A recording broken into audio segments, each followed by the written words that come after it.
Advice does not need to be taken.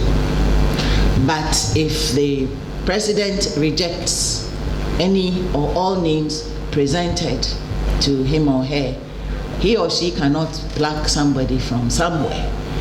The matter goes back to the Judicial Council for that to be done. And then that is how the appointment is currently made. We need to be looking at all these processes. How deep are they? How are they guaranteed to assure the ends and the goals of the Constitution as I read it? And it is my view that these provisions do not necessarily assure principle and merit-based judicial appointment. There is too much room for unnecessary public questioning, because process matters. I am personally a strong believer in process. I'm a strong believer in processes that are pre-known, and everybody knows about what the process is and what are the procedures that have been built on the stipulated process, so that the activity is not left to guesswork and personal apparent or perceived personal proclivities, whims and caprices. And then it's also in pursuit of transparency that the Constitution itself dictates. In terms of structural independence,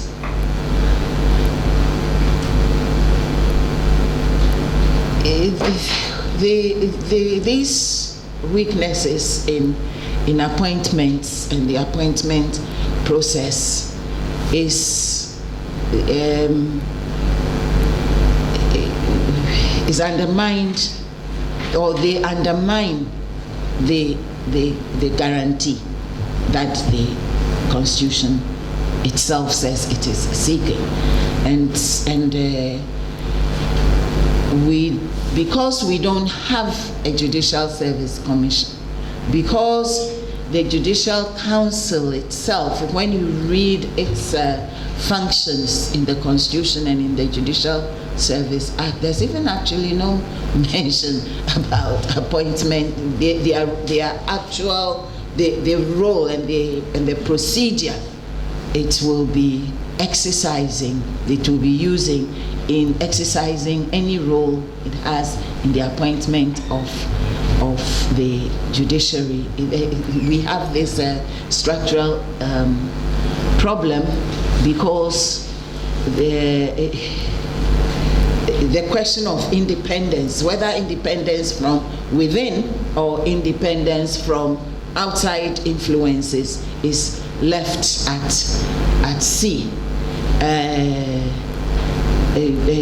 Now I just put in a note that magistrates and circuit judges are appointed by the circuit, the Chief Justice, and what has been done, and that one too, it's not because of any particular instrument, but it is a practice that has developed. They have a more regulated and a more merit-based process, including even examinations and your past work, interviews, and all that.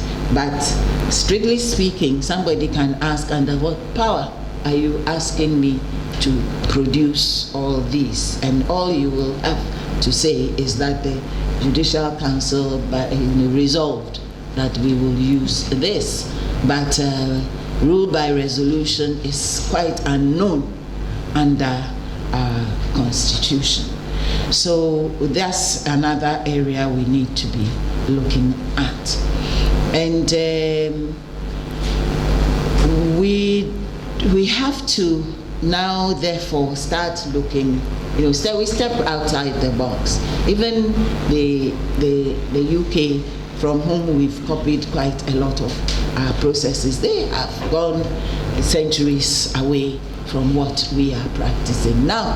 And even within Africa, other countries, South Africa, Malawi, Kenya, they've gone quite a distance. Kenya, I think they have one of the best instruments or instrumented processes on appointments, where they go into quite extensive detail, even in the constitution, all the way to things like assuring gender balance and regional balance and so on and so forth, because they were horribly beaten towards the end of the days of Arab Moi, and then in the end they sacked their entire judiciary and had to interview everybody again. In fact, for almost 2 years, our then Chief Justice was in Nairobi doing interviews of potential judges and magistrates, and they ended up. But in the process too, they came up with a very good system, and in my view, put in sufficient provisions in the constitution, and then followed it on it with sufficiently detailed enactment, Judicial Service Act, which has schedules that sets out processes for appointments, processes for removal, and so on and so forth. We are living in an age where you cannot have too much process, because people question anything and everything about which you cannot point to a set down process or protocol, or this is how it's done, A, B, C, D, E, and F, and so on and so forth. And it is good, because the more transparency we have, the more accountability we have, and the more open the process, the more you give yourself the opportunity to bring on board people who may not have crossed your horizon for one reason or the other. And so we shouldn't be afraid of laid down processes and procedures. Unfortunately, in this country, we've come to a sorry pass where we as soon as there's a process, they are already looking at, okay, how you jump from procedure 1 to procedure 7. Okay, but do we have to? Yes, we have to. Let's give ourselves procedures, and let's stick by those procedures. We will end up with clearly defined criteria. We will have publicly declared processes, because that is how we are accountable at every public work, every public activity that is done in the name of the people of the Republic of Ghana has to be accountable. And they must know what the process is about. We should not be keeping secrets about these things. In fact, one of the things I've always found very odd is why the average person in the street doesn't know how much the president is paid, or how much his lordship is paid, or the judiciary is paid. It's their money. And we should not be keeping so many secrets. And how judges are appointed, it should be something the public should know. And where they can have an input, then they can have an input. I recall that some time ago, we were doing some appointments by the conventional system that had been set up. And somebody was even shortlisted, and it was then that his lordship, who was then on the General Legal Council Bar Discipline Committee, pointed attention to the fact that somebody on that list had been sanctioned by the disciplinary committee. You know, had he not been there at the time, then something would have happened. Exactly. So all this kind of upfront due diligence in making processes as transparent as possible is very, very, very important. You know, because and to do this, a number of the Commonwealth countries that have sought to solve this problem have used the means of an independent commission. Yes, some call it the Judicial Commission, or the Judiciary Commission, or the Judicial Appointments and Removal Commission. But these are commissions that are set up to guide all of this. And an independent means independent in the sense that that body is also self-accounting, and it is separately audited. It has its secretariat, and it deals with not only the appointment of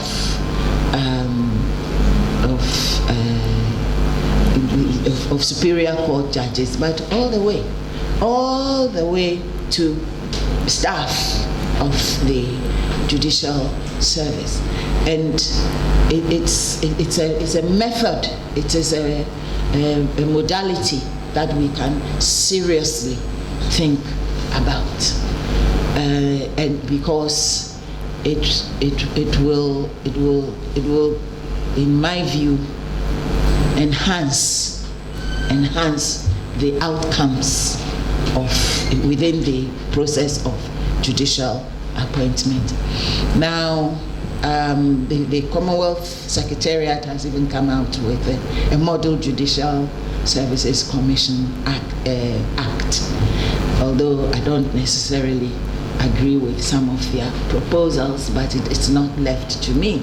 But we have models, we have other systems that we can be looking at. We can look at the South African system, we can look at the Kenyan system, which I think to me gives the best hope.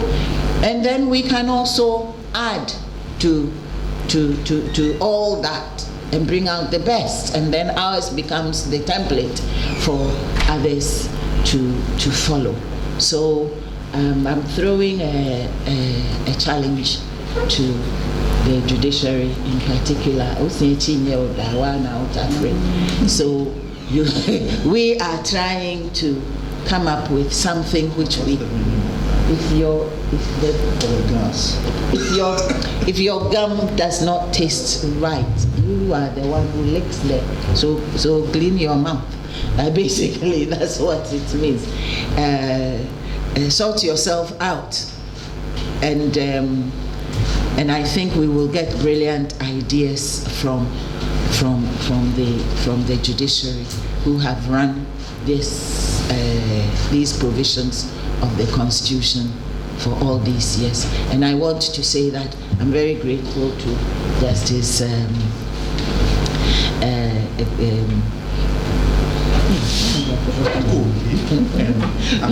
yes, from Justice Kote and Amegache, because they were very helpful in bringing me research materials. Well, some of them, when they brought them in, I was the shortness of the time within which they brought them in, I was quite impressed. Thank you both very much.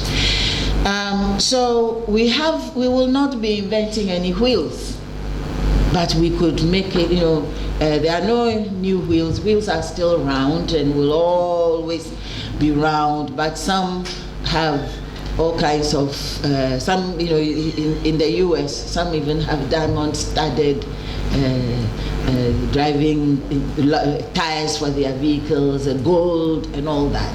You can also do what what we can with ours.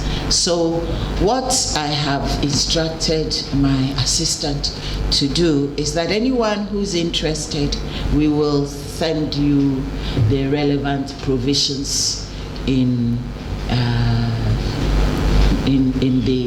from the Kenyan Constitution and from the Kenyan Act for you to take a look at. But all these are also readily available on Google,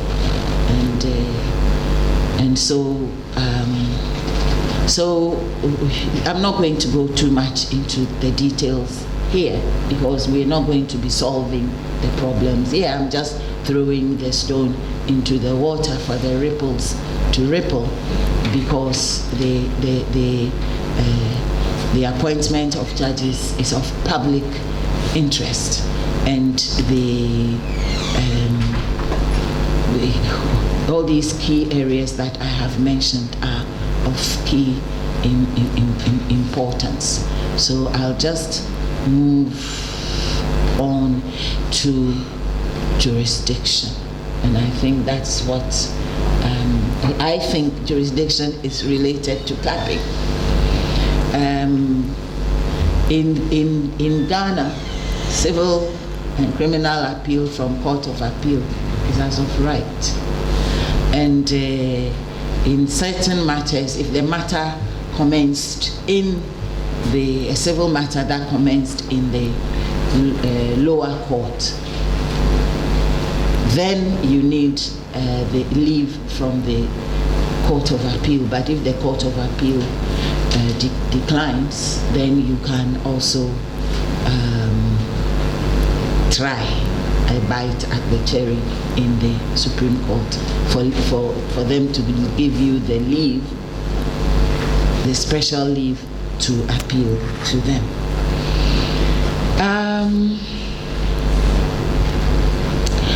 The thing is that as a result, also appeals from the National House of Chiefs is also with leave, and I think these days they are relatively few and far between.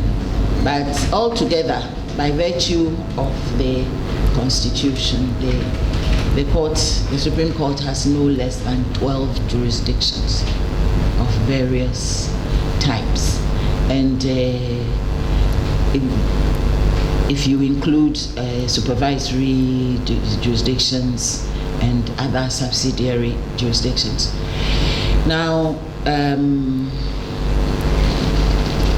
I will not go too much into these details, but the point I wish to make is that I think in not capping the number of judges in the Supreme Court, it was because of the scope of the jurisdiction they had given to the Supreme Court, which in many ways is overbroad, because this shall have the right to appeal.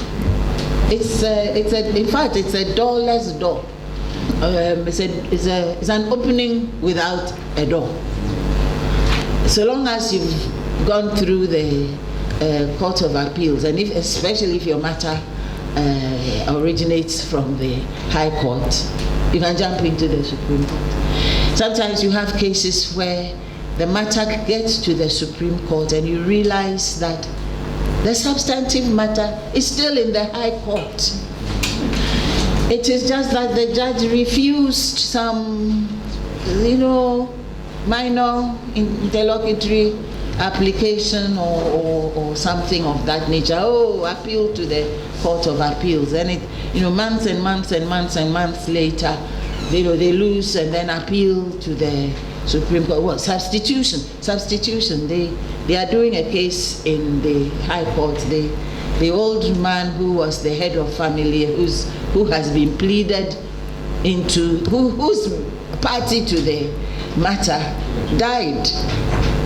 So there's a pause, and they've now finally come up with the successor, and so they're applying for substitution.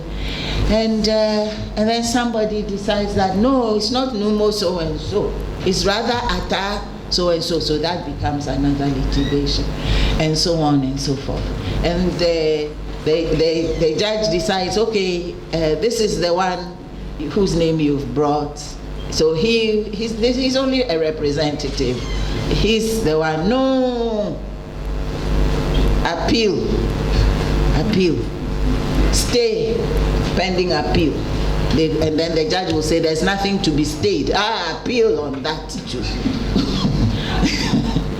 And so by the time it comes, this appeal, in my view, almost useless, comes to the court of the Supreme Court. It's about 3 or 4 years because of processing and so on and so forth. And the real matter, whether the land belongs to family A or family B, is not being touched at all in the High Court. And sometimes by the time the matter returns to the High Court, Akora so and so and Abrewa so and so have also died. And so it goes on. There has to be some limitation in the access to the Supreme Court. A lot of Supreme Court judges, and they will confirm what I'm about to say. When you meet your colleague from Kenya, you meet your colleague from the US, you meet your colleague from the UK, they are shocked that you're taking every appeal. Of course, when it comes before you, you may dispose of it in a second, but it is the journey, and it is the time, and all that. Is that why we set up a Supreme Court? In Kenya, they have a 7-person Supreme Court, and the majority of cases in Kenya end up in the Court of Appeals, which has a lot of judges. But the things that come to the Supreme Court are constitutional matters and matters that are critical. And they, other than the election of the president, practically everything has to go through the Court of Appeals, which has to give leave before it comes to the Supreme Court. Or the Supreme Court, the Supreme Court can also give leave, but it has to be something extraordinary. And invariably, it will be something which, this is the first time that this issue is coming. And once that issue has been determined, it is law. And therefore, it cannot be brought back to the Supreme Court for interpretation or for a decision. And so this open door to the Supreme Court leads to very unnecessary caseload, and it slows down the pace of cases. And so it also makes it difficult to say that cap the Supreme Court number of judges at 9, at 12, at 15, at whatever, because of the load. And so I am right now not in a position to say it should be capped. But for a very long time, I think it has ranged between 9 and 15. Yes. And in many ways, I remember when the bench of the Supreme Court was redone, and there were seats for what, 15? And in fact, the length and everything, you cannot, even to sit 15, it will be quite uncomfortable. So that kind of limits physically. But really, really, and seriously, what we certainly, at the moment, the Supreme Court, I would not think that capping is necessary. If there is fear that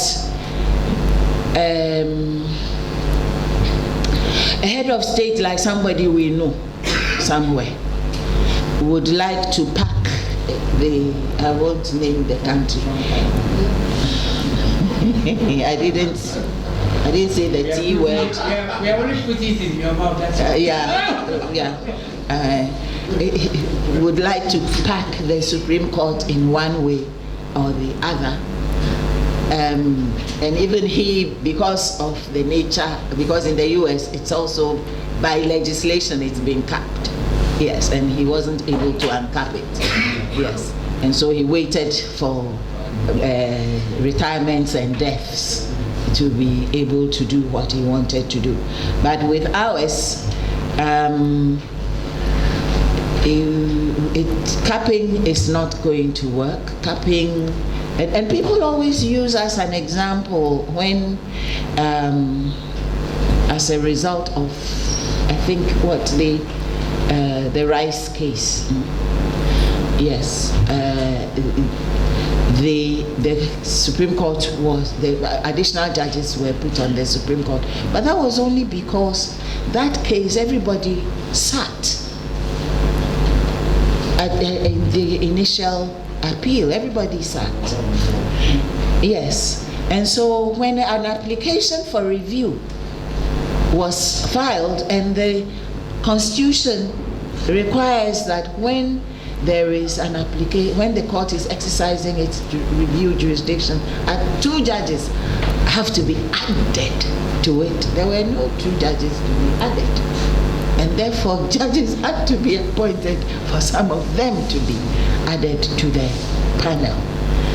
But that was just an aberrant sort of situation. The only time most of the time you get to about 15 only because there are some judges about to retire in some months' time, and you just want to time things in such a way that legal vacations and so on and so forth, you're not reduced in number and you're able to do your work. So the scope of the jurisdiction of the Supreme Court is too broad, and we need to take a look at it. The right to access justice does not mean that you have to have lots and lots and lots of courts to appeal to. It is access to quality justice. And if you're going to access quality justice only on a matter of whether or not a case should have been adjourned or not, you're wasting quality time of the quality court. Therefore, we need a serious balance. And okay, so in Kenya, the Court of Appeal has to, or the Supreme Court has to certify that the matter is of general public importance. So if there's nothing, if there's nothing of general public importance, we will have to settle with the outcome in the Court of Appeal, which is also a quality outcome. I have mentioned most of this, and so in my view, I'm not in a position to say that the Constitution should now cap. So if we want to cap, then we need to also reduce access to the Supreme Court, and then we will have something that will be meaningful, will be quality based rather than quantity based, and would have been well thought of for the purposes of assuring quality outcomes and efficiency. Okay, so now I will move to intermediate discipline and removal of judges.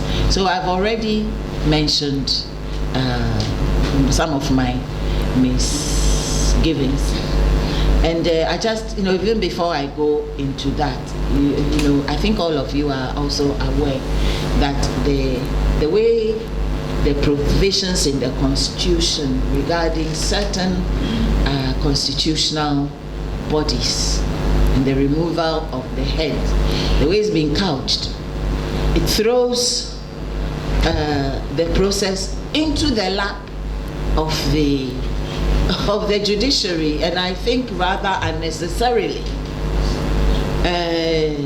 The EC chairperson, Auditor General, head of SHRAJ, the Accountant General, the head of the NCC, you remove all those by impeachment processes, which have been, even as designed for judges, it is rather sketchy and rather defective, and you throw all that into the lap of the judiciary, and it requires that the Chief Justice, firstly, the President will receive a petition and for the removal of any of these people, including the justices of the Supreme Court, of the Superior Court, and then the President shall. That's another dicey thing. So does that mean if the President